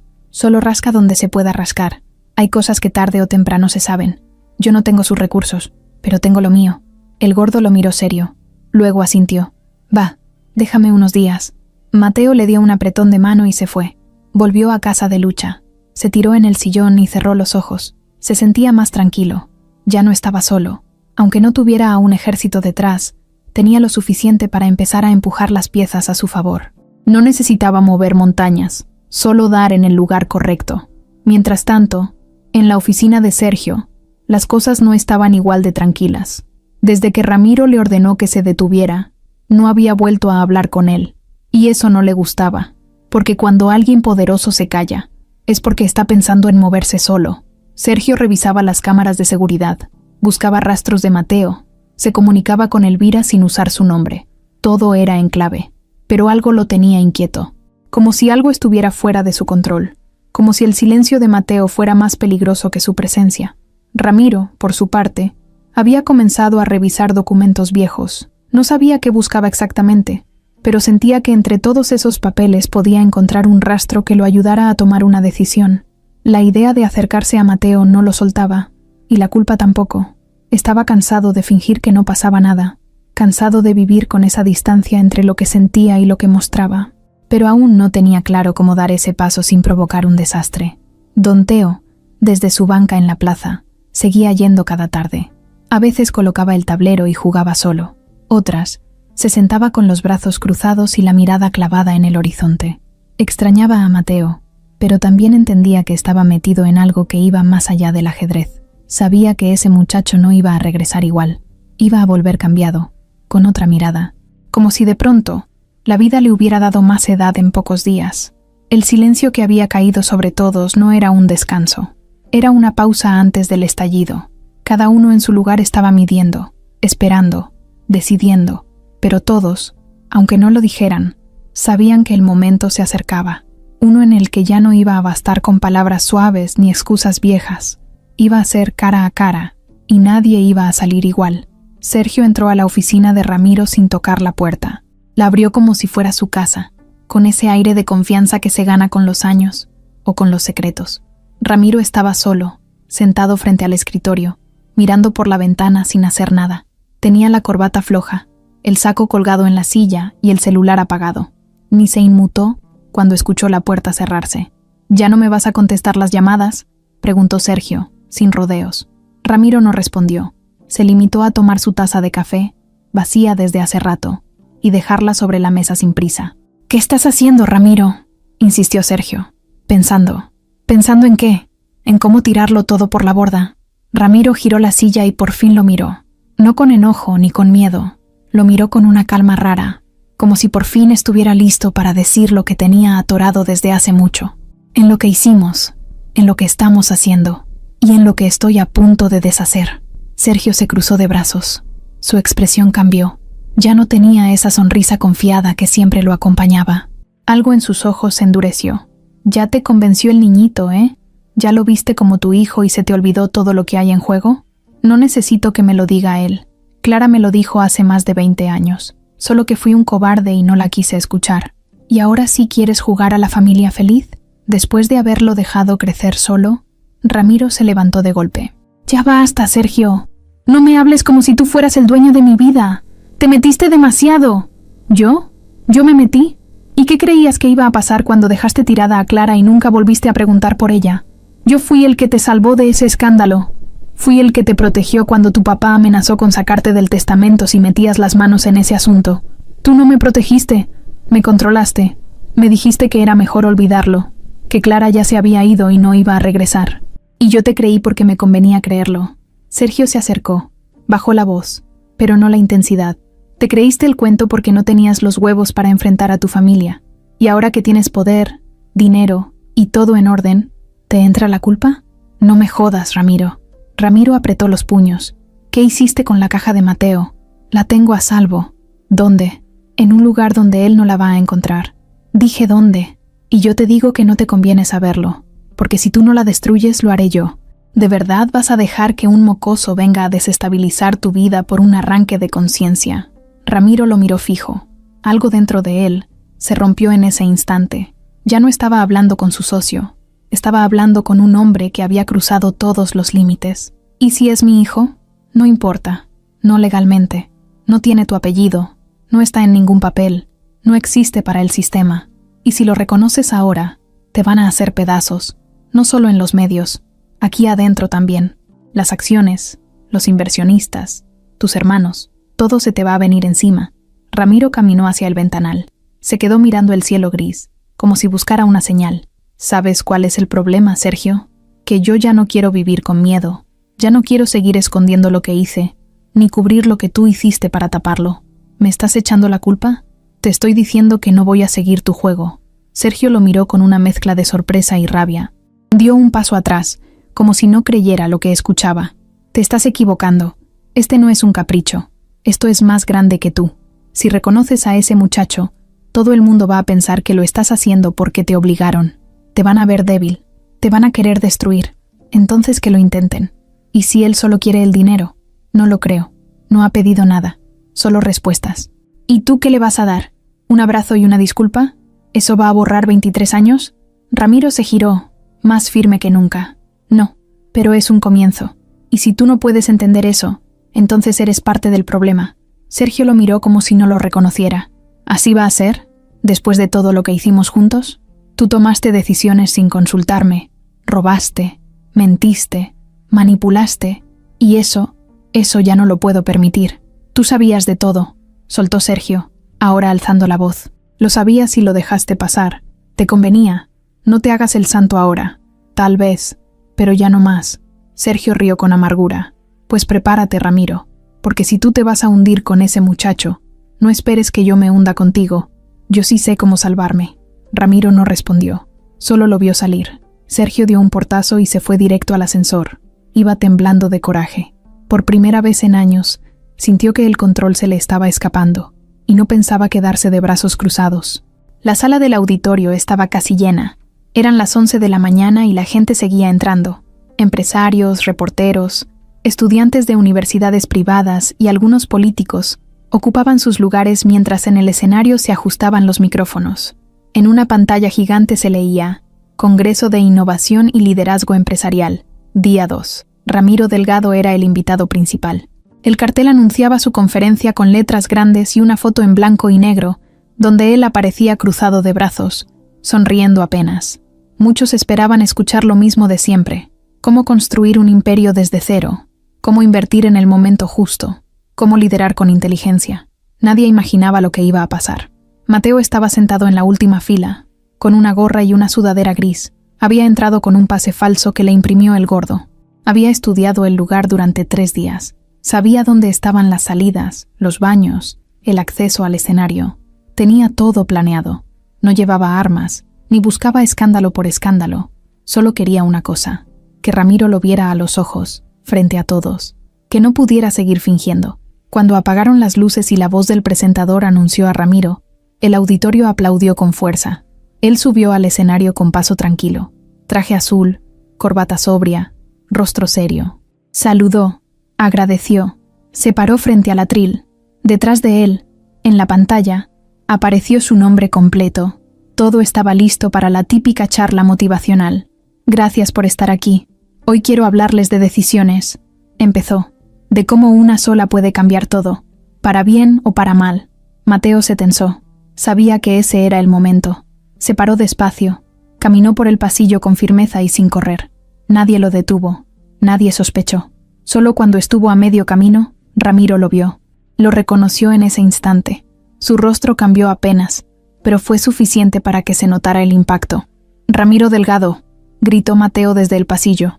«¿También vas a hablar de los hijos que abandonaste?» La sala se quedó en silencio. No hubo risas, ni murmullos, solo silencio, como si el aire se hubiera congelado. Todos voltearon hacia donde estaba Mateo. Algunos sacaron sus celulares. El guardia más cercano apenas reaccionaba. Ramiro lo miraba sin moverse. No dijo una palabra. «¿Te acuerdas de Clara Ríos?», continuó Mateo. «¿O también vas a fingir que no sabes de quién hablo?». Un par de asistentes empezaron a caminar hacia él. Mateo no se movió. Sacó del bolsillo una foto arrugada y la levantó. «Esta foto la tenía mi mamá guardada como un tesoro. Atrás tiene tu firma. Fue el día que te dijo que estaba embarazada. ¿Lo recuerdas ahora?». Ramiro dio un paso atrás. No habló. Solo bajó la mirada. Los organizadores trataban de contener el momento, pero ya era tarde. Alguien en las primeras filas ya estaba grabando en vivo. Mateo lo sabía. Por eso estaba ahí. «No vengo a pedirte dinero», dijo con la voz más firme que jamás había tenido. «No quiero tu apellido, ni tus empresas. Solo quiero que tengas los huevos de decir la verdad, que no te escondas más». Uno de los encargados se acercó a Mateo para sacarlo, pero Ramiro levantó la mano. «Déjenlo». El hombre se detuvo. Mateo dio unos pasos más y quedó a menos de 10 metros del escenario. Levantó la mirada. Por primera vez, padre e hijo se vieron sin intermediarios, sin juegos, sin máscaras. «No me conociste, pero yo sí te conozco. Te estudié, te vi hablar en la tele, en revistas, en entrevistas. Eres bueno para hablar de éxito, pero malo para aceptar tus errores». Ramiro respiró hondo, soltó el atril, caminó al borde del escenario y bajó un escalón. La sala seguía en silencio. «Tu mamá me mandó una carta y un correo, pero yo no supe qué hacer. Era joven, estaba asustado y fui un cobarde». Mateo no respondió. Sus ojos estaban rojos, no de tristeza, de coraje contenido. «No tienes idea de lo que fue crecer con la duda, viendo a mi mamá partirse el lomo mientras tú te hacías rico». «Lo sé», dijo Ramiro, «y no tengo cómo repararlo». «Sí tienes», respondió Mateo apretando los dientes. «Dilo aquí, frente a todos. No por mí, por ella». Ramiro se quedó quieto unos segundos. Luego se giró hacia el público. Tragó saliva. Sus manos temblaban, pero por fin habló. «Ese joven es mi hijo. Su madre, Clara, fue alguien que marcó mi vida. La abandoné, y no tengo excusas, solo la vergüenza de haberlo hecho». Mateo cerró los ojos. No sonrió, no lloró. Solo sintió como si algo que había estado enterrado por años, al fin saliera a la superficie. No era alivio, era otra cosa, como si por fin el mundo lo reconociera. Ramiro volvió a girarse hacia él. «No espero que me perdones. Solo quería decirte que ya no voy a esconderme». Mateo bajó la mirada. Guardó la foto en el bolsillo, se dio media vuelta y se fue caminando por donde había entrado. Nadie lo detuvo. Nadie dijo nada. Solo se abrió paso entre los asistentes que lo miraban como si acabaran de ver una película que no esperaban. Una historia que no se contaba en revistas, ni en conferencias de negocios. Una historia real. Ramiro se quedó solo en el escenario. No terminó su discurso. No volvió a hablar de liderazgo. Cerró los ojos un momento. Luego bajó del escenario por el lado contrario. Ya no había aplausos, solo miradas. Esa noche, las redes estaban llenas de clips del momento. En todos lados se hablaba del escándalo, del hijo perdido, del empresario millonario que confesó algo que nadie se imaginaba. Pero Mateo no vio nada de eso. Apagó el celular, volvió a casa de Lucha, se quitó la gorra, la sudadera, se lavó la cara y se sentó en silencio, sin saber si lo que había hecho era una victoria o el inicio de otra cosa más difícil. El escándalo ya estaba en todos lados. La grabación del momento en que Ramiro reconocía públicamente a Mateo como su hijo se había vuelto viral en cuestión de horas. Había quienes decían que era una estrategia de publicidad, otros que era un chantaje bien armado. Los noticieros lo llamaban el escándalo del año, y los medios no dejaban de repetir la misma escena. Ramiro bajando del escenario, con la cara seria, mientras el muchacho se alejaba sin mirar atrás. Pero más allá del ruido, había algo más importante, algo que no se podía dejar en palabras, en rumores ni en suposiciones, la verdad completa, y esa verdad necesitaba prueba. A los 2 días, Ramiro mandó a buscar a Mateo. No lo hizo a través de Sergio, ni con abogados, fue él mismo. Llamó al teléfono de Lucha. Había conseguido el número gracias a don Teo, que lo había apuntado en una servilleta que guardaba por si Mateo algún día se perdía. Lucha contestó con desconfianza. Bueno, soy Ramiro. No quiero invadir nada. Solo necesito hablar con él. Un momento. Lucha no lo pasó enseguida. Fue hasta el cuarto. Tocó la puerta despacito y entró. Mateo estaba acostado en el colchón, con una libreta sobre el pecho, mirando el techo. «Es él», le dijo. «¿Quieres contestar?» Mateo no respondió. Solo estiró la mano. Tomó el teléfono. Lo puso en la oreja. Silencio. «Hola», dijo Ramiro. «¿Para qué llamas?» «Para proponer algo. No quiero que quede duda de nada. Ni en ti, ni en mí. Hagámonos la prueba de ADN». Mateo se quedó callado. «¿Y si sale negativa?», preguntó. «Entonces me alejo para siempre. Pero si sale positiva, esta historia apenas va empezando». Mateo pensó unos segundos. «Está bien, pero la hacemos en un lugar neutral, con alguien de mi confianza. Tú dime cuándo y dónde». El trato se cerró en menos de 1 minuto, sin gritos, sin discusión, como si ambos supieran que ya no había nada más que explicar, solo hechos. Al día siguiente, se vieron en una clínica privada que el gordo ayudó a conseguir a través de un contacto, discreta, sin letreros llamativos, en una calle tranquila de la colonia Roma. Mateo llegó con Lucha. Ramiro llegó solo. No traía escolta, ni chofer, tampoco su traje caro. Solo una camisa blanca y el rostro de alguien que no ha dormido bien. Se dieron un apretón de manos breve. Nadie dijo, «Hola», ni «¿Cómo estás?». Entraron. La doctora que los recibió era joven, profesional, sin intención de meterse más allá de lo que debía. Les explicó el procedimiento, les pidió sus identificaciones, firmaron unos papeles y luego les tomó las muestras. Primero a Mateo, luego a Ramiro. Bastó con un hisopo en la boca. Nada más. Todo el proceso duró menos de 10 minutos. «Los resultados estarán listos en 5 días», dijo la doctora. «Podemos mandarlos por correo o venir a recogerlos». «Prefiero venir en persona», respondió Ramiro. Mateo asintió también. Salieron al mismo tiempo, pero caminaron por direcciones diferentes. Ramiro hacia el sur, Mateo hacia el norte. No se despidieron. Esos 5 días fueron los más largos para los dos. Mateo volvió a su rutina, pero ya nada se sentía igual. Ya no podía sentarse en la plaza como antes, porque lo reconocían. Algunos le pedían fotos, otros le preguntaban si era cierto que era el hijo del millonario. Don Teo trataba de calmar las cosas, pero el barrio entero ya tenía una opinión. Había quienes lo felicitaban, otros lo veían con envidia, y aunque él trataba de seguir como si nada, por dentro tenía una tormenta. Ramiro, por su parte, apenas iba a la oficina. Dejaba que los demás resolvieran las juntas, las llamadas, los correos. Sergio no volvió a aparecer. Desde su discusión, había desaparecido del mapa. Ramiro no lo buscó, no lo necesitaba. Lo único que le importaba en ese momento era un sobre con una hoja que iba a decirle en blanco y negro si su vida había cambiado para siempre, o si solo había sido una herida vieja que se abrió por error. El 5.º día, Mateo se despertó antes de que saliera el sol. Se bañó, se puso una camisa limpia y bajó al comedor. Lucha ya tenía café servido. «Hoy se acaba el misterio», le dijo. «O empieza algo más grande», respondió ella, mientras lo abrazaba sin decir nada más. A las 10 en punto, Mateo llegó a la clínica. Ramiro ya estaba ahí. Lo esperó en silencio, sentado en la sala, con el sobre en la mano. Lo tenía cerrado, sin abrir. Se lo entregaron hacía media hora, pero quiso esperar a que Mateo lo viera al mismo tiempo. Se paró cuando lo vio llegar. Mateo se acercó. Se miraron por unos segundos. «¿Listo?», preguntó Ramiro. Mateo asintió. Ramiro rompió el sobre despacio. Sacó la hoja. La leyó. No hizo gesto alguno. Se la pasó a Mateo. Él la tomó. Sus ojos leyeron línea por línea, hasta llegar al resultado. Compatibilidad genética, 99,98%. Relación biológica, padre e hijo. Mateo no reaccionó de inmediato, solo miró la hoja. Después la volvió a leer. Luego levantó la vista. Entonces es cierto, Ramiro asintió.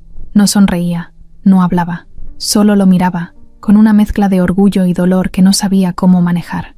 ¿Y ahora qué?, preguntó Mateo. Lo que tú decidas. Yo ya no quiero huir. Mateo respiró profundo. Guardó la hoja doblada en el bolsillo y salió de la clínica sin decir nada más. Ramiro no lo siguió. Mateo pasó toda la noche sin dormir. Se quedó sentado en la cama, con la hoja del laboratorio en la mano, leyéndola una y otra vez como si no pudiera creer lo que ya sabía. Era su papá. Lo era en los papeles, en la sangre, en los gestos que ahora le empezaban a hacer sentido. El tono de voz, la mirada, hasta la manera de mover las manos cuando hablaba, cosas que nunca había notado, pero que de pronto saltaban solas. La prueba no dejaba lugar a dudas, pero el hecho de tener un padre no resolvía nada, no llenaba los huecos, no borraba los años, no curaba nada, solo confirmaba que toda su vida había estado incompleta por culpa de alguien que sí pudo estar, y no quiso. Lucha le sirvió café sin decir una sola palabra, le dejó pan tostado en la mesa y se fue a su cuarto. Entendía que Mateo necesitaba silencio. Cuando volvió, él ya no estaba. Ramiro tampoco durmió. Se la pasó en su estudio, caminando de un lado a otro como león enjaulado. Tenía el sobre abierto sobre el escritorio y una libreta donde había escrito con letra grande: ¿Cómo se empieza a ser padre a los 45? Nadie le enseñó. Nunca había querido tener hijos. No por odio ni por egoísmo, sino porque nunca se imaginó en ese papel. Ni de joven ni ahora. Pero la vida ya no le preguntaba qué quería. La vida le estaba exigiendo que asumiera algo que ignoró durante más de 2 décadas. Ya no era una idea ni un rumor. Era una realidad con nombre, cara y voz. Al día siguiente, mandó a llamar a su contador, a su abogado de confianza y a su secretaria. Les pidió que revisaran todos los papeles de la empresa. Quería saber exactamente cuánto valía todo lo que tenía. Activos, propiedades, acciones, todo. Se encerró con ellos 6 horas. Al final, les dijo algo que nadie esperaba. Voy a dejar parte de esto en nombre de mi hijo. El abogado lo miró con cara de: ¿estás seguro de lo que estás diciendo? El contador solo asintió y empezó a tomar nota. Nadie se atrevió a cuestionarlo más. Sabían que cuando Ramiro se decidía por algo, lo hacía, pero ahora lo veían distinto, más serio, más humano, como si por fin entendiera que el dinero no lo era todo. Ramiro pidió que prepararan un documento para dejar el 25% de sus acciones en manos de Mateo, no como regalo, no como premio, como una forma de comenzar a reparar algo que él mismo había roto. Dijo que el muchacho no estaba obligado a tomar el control, ni a involucrarse en los negocios, pero que ese porcentaje era suyo, le pertenecía, por sangre, por historia, por justicia.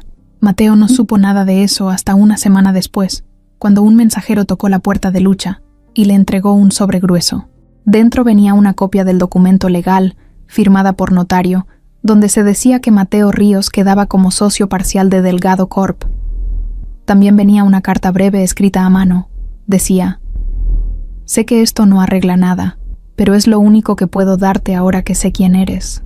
No lo tomes como una deuda pagada, sino como el primer paso para enfrentar lo que viene.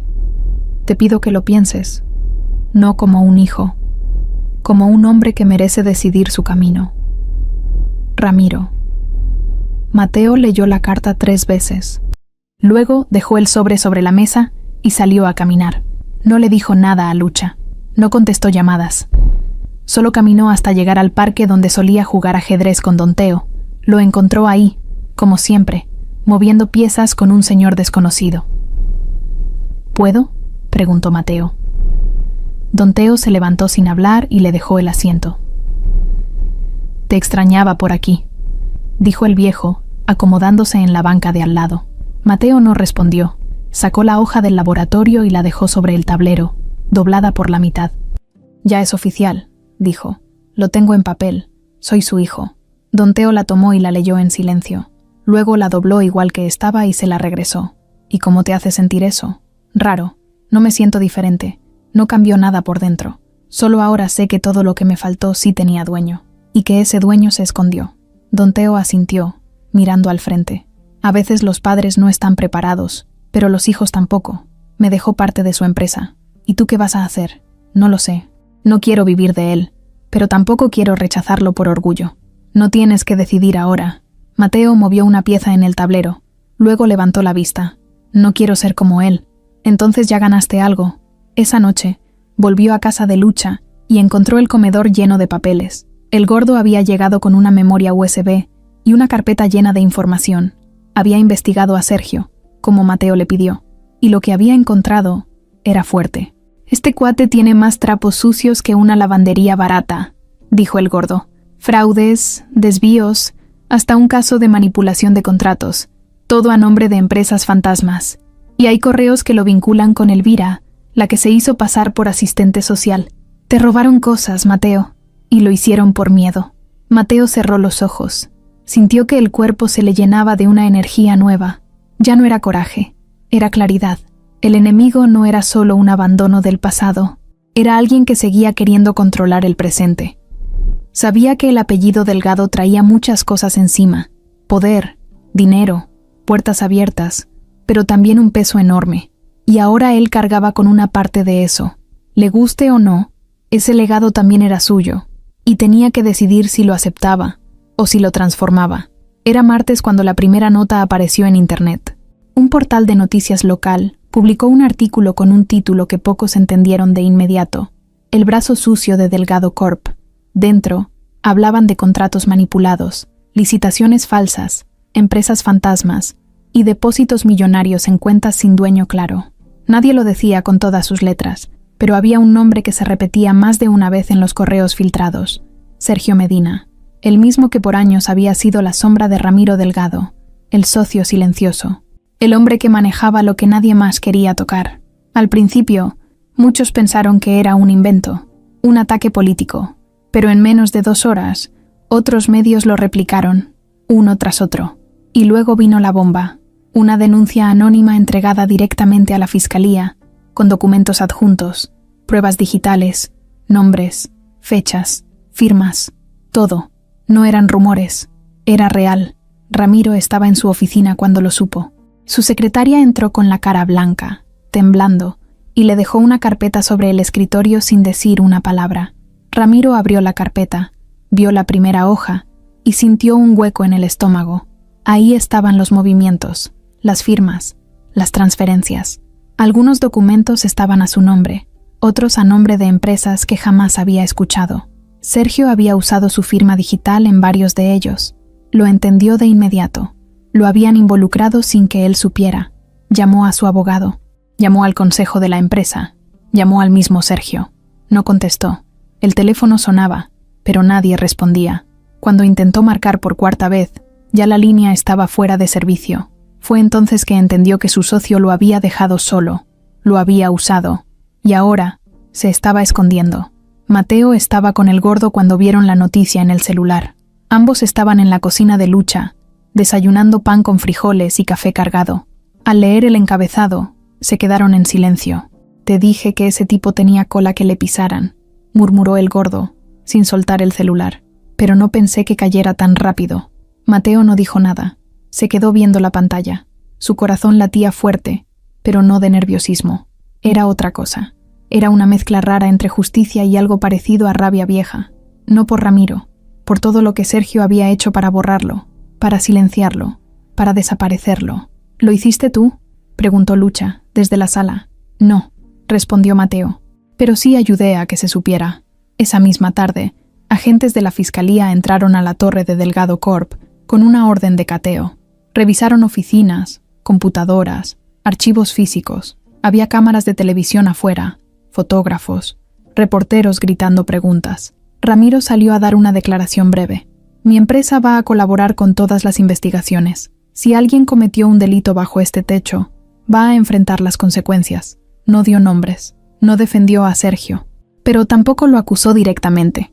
Solo dijo lo necesario para que supieran que él ya no lo protegía. Al día siguiente, Sergio fue localizado en una casa de descanso en Valle de Bravo. Lo arrestaron sin resistencia. Estaba solo, despeinado, sin su traje caro ni su sonrisa falsa. No dijo una sola palabra cuando lo esposaron, pero los policías notaron que su maleta ya estaba hecha. Tenía boletos de avión, pasaporte y una lista de contactos con nombres en clave. Iba a huir. Las noticias no paraban. Cada hora salía algo nuevo. Un correo más, una llamada grabada, una transferencia sospechosa. Sergio era el centro de todo, y entre los archivos filtrados apareció una carpeta con un título claro: Asunto MR.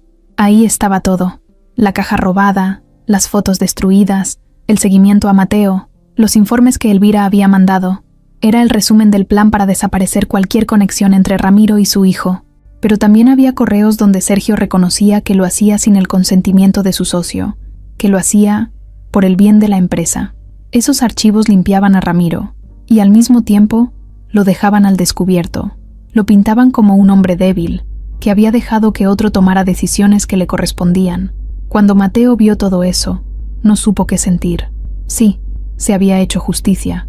Sí, Sergio estaba en la cárcel, pero la verdad era más fea de lo que esperaba. Habían querido borrarlo de la historia, como si nunca hubiera existido, como si su madre no hubiera importado, como si él fuera un error que había que tachar. Don Teo fue el único que logró ponerle palabras a lo que él sentía. A veces la verdad duele más que la mentira, porque ya no puedes culpar al otro por no saber. Ahora sabes, y eso duele más. Ramiro le pidió una reunión. Mateo aceptó, pero puso una condición: no en su oficina, no en su casa, no en ningún lugar elegante.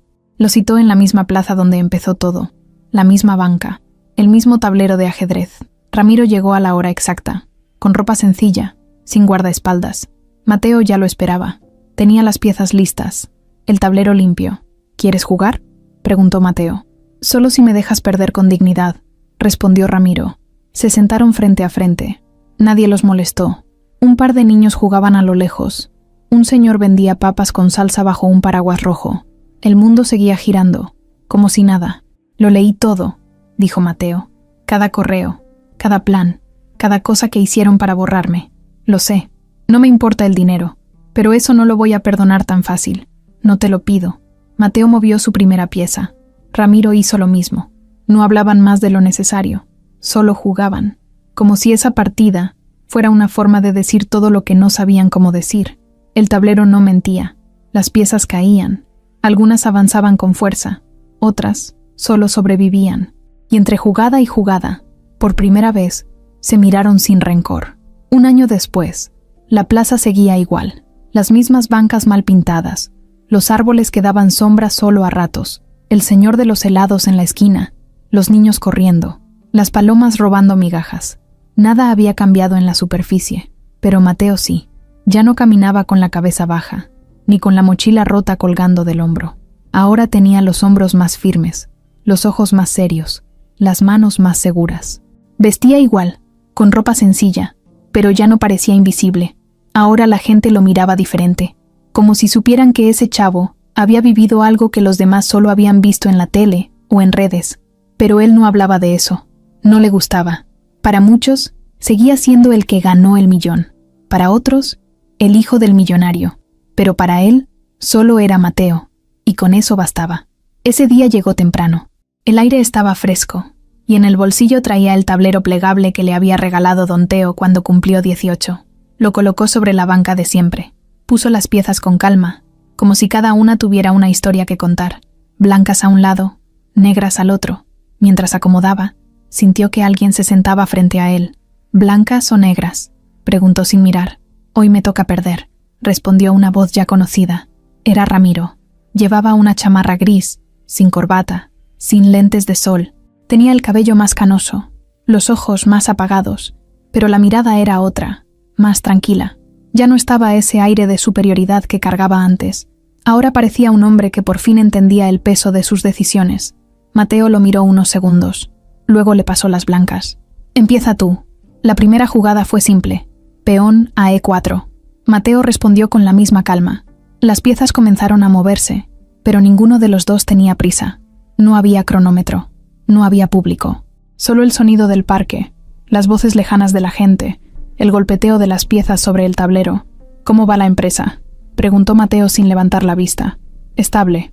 Tuvimos que hacer muchos cambios después de lo de Sergio. Pero va, estoy fuera de la presidencia. Solo tengo voz en decisiones grandes. Me gusta más así. ¿Y tú? Estoy bien. Vivo solo, pero más en paz. Ya no corro de junta en junta. Camino más. Leo. Aprendí a cocinar arroz sin que se me pegue. Mateo sonrió apenas. ¿Y tú? Preguntó Ramiro. Terminé la prepa. Estoy viendo si estudio diseño de juegos. No sé si sea carrera de verdad, pero me late. También doy clases de ajedrez a unos niños los fines de semana. Y a veces voy con don Teo a una secundaria donde nos dejaron poner mesas. ¿Y el dinero? Ahí está. No lo toco mucho. Solo lo justo. Quiero que dure. Quiero que sirva para algo que no sea solo comprar cosas. La partida seguía. Ninguno dominaba al otro. Jugaban con respeto, sin trampas, sin riesgos innecesarios. No era una competencia. Era otra cosa. Un diálogo sin palabras. ¿Por qué viniste?, preguntó Mateo de pronto. Ramiro tardó unos segundos en responder. Porque quiero que me recuerdes así, jugando, sin mentiras, sin cámaras, solo tú y yo, sin todo lo demás. Mateo bajó la vista, movió una torre, tomó una pieza de Ramiro, no dijo nada. No vine a pedir perdón, añadió Ramiro. Ya lo hice y sé que no alcanza. Vine porque quiero cerrar esto bien, porque no sé si alguna vez vamos a tener otra partida, y porque... La última vez no supe si sonreíste de verdad. Mateo alzó la vista, lo miró serio. No sonreí. Solo me sentí libre. No fue felicidad, fue otra cosa. Ramiro asintió. Movió su reina. El juego se puso más apretado, pero Mateo no se alteró. Respondió con calma. Puso en jaque. Mate. Ramiro miró el tablero. Era cierto. Lo había atrapado otra vez, pero no se enojó. Esta vez no. Bien jugado, dijo, y estiró la mano. Mateo se la estrechó, firme, sin rencor, sin falsa emoción. ¿Qué vas a hacer ahora?, preguntó Ramiro mientras recogían las piezas. Seguir, lo que venga, lo que decida, pero sin quedarme esperando que tú me salves. Ya me salvé solo muchas veces, solo que ahora sé de dónde vengo. Ramiro guardó silencio. Terminaron de guardar las piezas. Mateo cerró el tablero y lo puso en su mochila.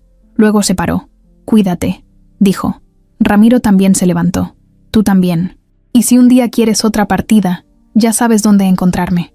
Mateo lo miró un momento. Luego caminó sin prisa hacia la salida del parque. Ramiro se quedó viendo cómo se alejaba.